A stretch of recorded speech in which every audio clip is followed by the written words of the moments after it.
everyone, welcome to Guild Watch. I am your host, Ben Burton, giving you the What's What on the local Charlotte-Mecklenburg gaming and fandom community. Today I am here with Howard and RJ from Games HQ, which is located at 1801 Crossbeam Drive, Suite A. We're going to start off, guys. Tell us about yourselves, how you get into gaming, science fiction. Howard? Basically, got into gaming back in D&D's original days. Tried running it for them, my brothers, to disastrous results when we were younger. They showed me just how broken it could possibly be. From there, moved on to miniatures gaming and stuff when I was in the military. Pretty much, I mean, the store's been something I was wanting to do since I was in the military, and saw, just the community and stuff that it could build.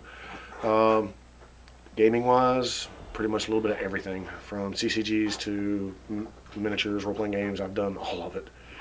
And it's something I've been doing for too long now. RJ, what about yourself? How did you get into gaming?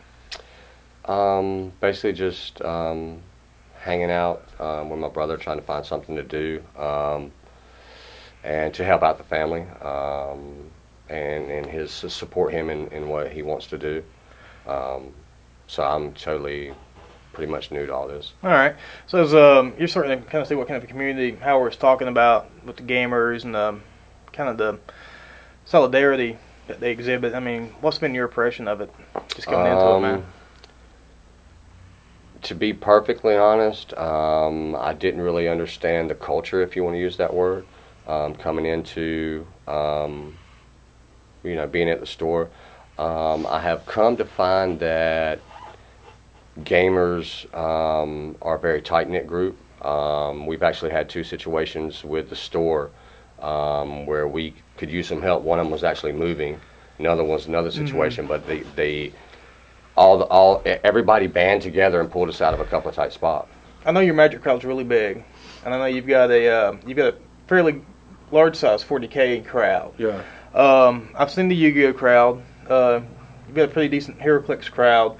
What other markets do you guys got going pretty good, or that are building up? I mean, Pokemon's actually a really good turnout for us. It kind of ebbs and flows depending upon where in the cycle it is for a new release. But we have a lot of great kids come out and play, and the parents that bring them in, they're really cool, and they stay involved with what's going on. Role playing wise, we've got some really dedicated groups, and they come in, hang out. They're here for 6-7 hours on sale on the weekends, and we're pretty well rounded. I mean, the main thing is I haven't concentrated on any one area because I don't want to exclude anybody else who comes in. So I tried my best to make sure it's an even approach to all different types of games. And we're talking about the new location here.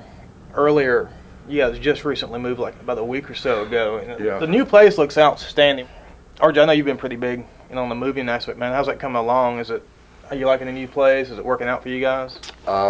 This is night and day between our old location and here. The old location was on Freedom Drive. Correct. It was on Freedom Drive. It wasn't a very safe neighborhood, but people still came out. We hope that we hope that all of that issue for the gamers has been resolved. This place you can never be 100% safe, but I would, you're 98.9%. 99.9. It's a very safe neighborhood. Love the location. We've got 2,000 square feet in the back dedicated just for gaming, and up front what you see here is 1,000 square feet of store. So I love it. I can't say enough about this place. It's great. And that's obviously one of the things you guys have. I knew for a while you guys have been wanting to move, and you've accomplished that goal. What else are you guys looking to expand on? What are you guys trying to work on? What's the Games HQ future looking like? 3 stores within 10 years. 3 stores within 10 years? In the Charlotte area? Yeah. Or okay. Now, you guys have got a pretty good relationship with the Guild. We've kind of been freaking the store since day one. I actually love the Guild very much. Yeah. Fond of them myself. And not just because I'm up for re-election. But what other groups have you guys been dealing with? I know the Carolina Arms Association race. Yeah, the Carolina's Arms race is the 40K and Warhammer Fantasy group that's in the area. and they've actually membership's been growing as well. We also deal with the Charlotte Role Players Meetup, Yeah. which I host, with the Charlotte D&D Players Meetup. Which you would think would overlap, but that's one of the problems with gaming in general. They're very isolationist. The groups don't mix. If somebody doesn't play D&D, they do not consider D&D a role-playing game. Whereas D&D players look at other games and go, who cares? And it's a really fractured community. That's one of the things that I've tried to achieve since I've opened my doors, is to get the community together and say, look, we're all here. We all enjoy what we do. Let's do it together and make that expand on that. So you guys use that forum on Games HQ website and talk about some things, get together, meet up, come out to the store. It's there to be used as a tool. So that's gameshq.com. gameshqonline.com. gameshqonline.com. Yeah. All right. Let's see. We've talked about where you guys are going. We've talked about organizations and stuff like that. You guys were talking about 4th edition earlier. Yeah. You've got a big thing coming up with 4th edition. Why don't you tell us about Wizards that? of the Coast has just implemented, finally, I think they finally got their head wrapped around the way to do it, D&D Encounters, which is going to be a weekly 2-hour session of D&D, just casual play. You don't have to come in with characters. You can come in and use the pre-gen characters, and it's actually an entire campaign. What's nice is each campaign session, from what I've been able to decipher the document so far, is going to be about 10 weeks. And they're going to do the campaign and then take like a week or two break and then kick off another campaign. Which, for people that have been sitting on the fence about 4th edition, it gives them a no-cost way to try out the game. It gives them a chance to take part in the game whenever, I never can find a group or what have you. And with it being on Wednesday night, most people aren't doing crap on Wednesday night anyway. Yeah. So, we actually got it scheduled for 6 to 10. That doesn't mean it's going to run that long. It just means that from 6 to 10, we'll be having those sessions go on. Okay.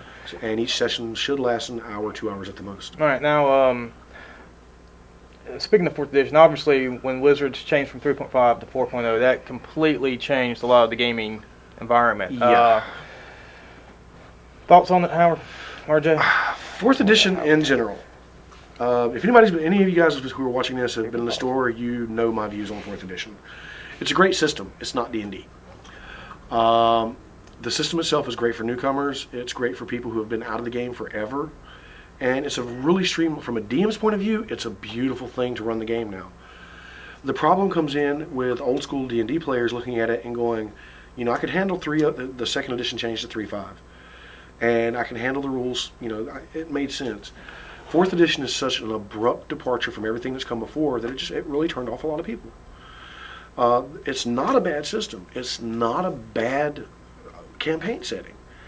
Or, it's not a bad rule set. It's completely different, and a lot of people are having problems wrapping their heads around that. For me, they're actually coming out with Dark Sun, which last saw the light of day in 2nd edition. Mm-hmm. Gamma World is being brought back. So, using the 4E rule sets for those settings, I think those are really going to kick it off because they haven't been seen in so long. Mm-hmm. And people will disassociate, oh God, it's D&D 4E, yeah, because it's a brand new setting and it's using its own rule variant of the 4th edition rules. That's cool. All right, well, we're going to wrap it up here. I got one last question, though. I'm going to go ahead and give it to RJ. It's completely out there. RJ, in your professional opinion, man, who's hotter, Xena Warrior Princess or Wonder Woman? I would have to go with Wonder Woman. Just because she has the lasso. Because of the lasso. All right. Folks, that's all the time we've got here. This is Ben Burton of Guild Watch bringing you the fabulous views of the fandom gaming community. Tune in next time. Thanks, Ben. Yeah. Thanks, guys. Appreciate it. Also, remember, the people who are watching this already like you, too. Oh, so I can use my normal sense of humor. Yeah, that's it, man. This is basically, man, guild members and people who are coming to the website. Anyway, man, it's not like we're putting this shit on Match.com. You never know where it's going to wind up. Exactly.